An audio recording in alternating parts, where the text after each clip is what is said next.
Hey everyone, welcome back to my channel.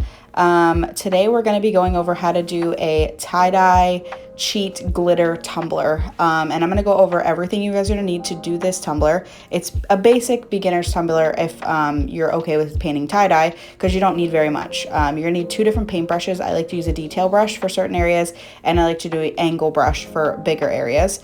I like to use Artist Loft neon, specifically neon acrylic paints. I like these paints. I like the consistency. I like the vibrancy, and I like the opaqueness of them because they're easy to blend.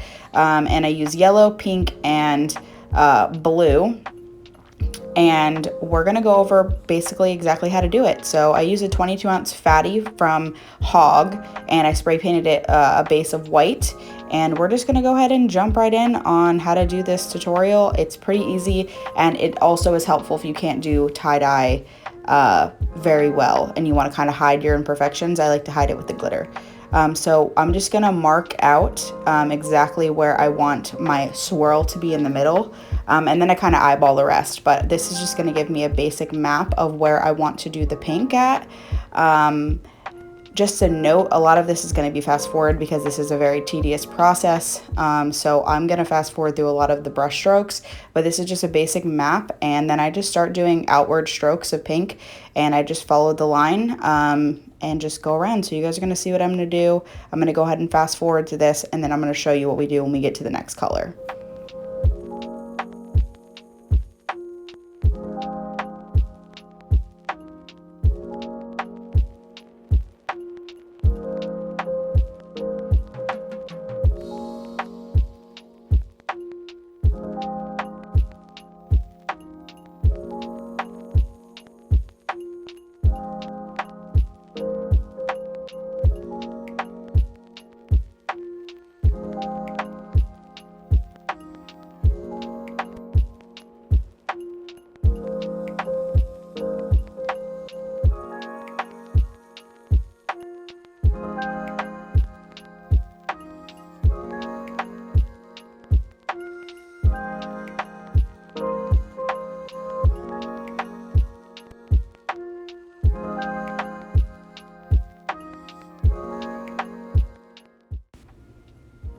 All right, so now we're gonna go in with the yellow. The yellow is super opaque, so you have to use a decent amount when you're doing it. You have to continuously dip your brush in, or it's gonna be too opaque. But you're just gonna go around, and you're gonna want to overlap a little bit of the pink and overlap a little bit of the pink to create an orange. This is kind of where the blending comes in. If you just do it on the outer edge of the pink, you're not going to get that orange, and you're not going to get the gradient rainbow effect. So I like to do the yellow over top of the pink a little bit, and then I just go outwards and I follow the same exact pattern and line of the pink.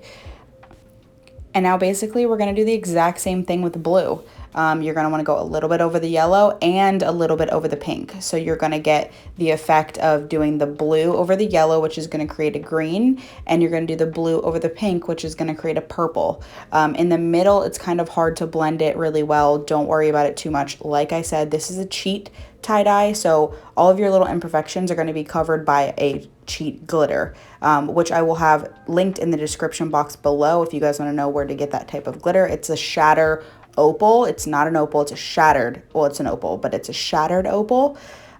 Specifically, it's my favorite one to use for these. So I'm just going to go around, and I'm just going to blend the blue in with the yellow and the pink to create a purple and a green.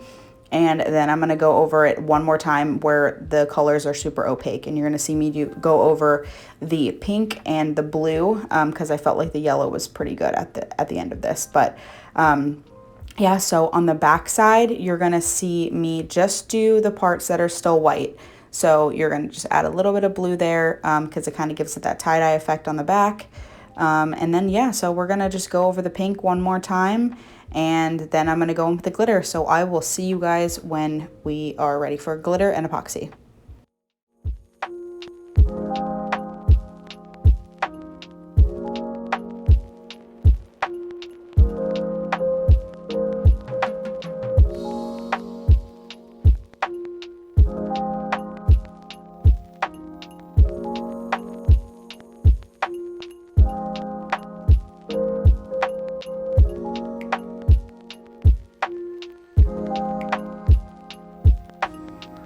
right, guys, so now we have the tumbler on the turner. I already pre-mixed 30 milliliters of epoxy, part A and part B. I use KS resin, and we're gonna also add this Opal shatter glitter. Like I said, I'll have it linked in the below. I don't remember where I got it. I'm gonna have to find out when I do the descriptions in the bottom.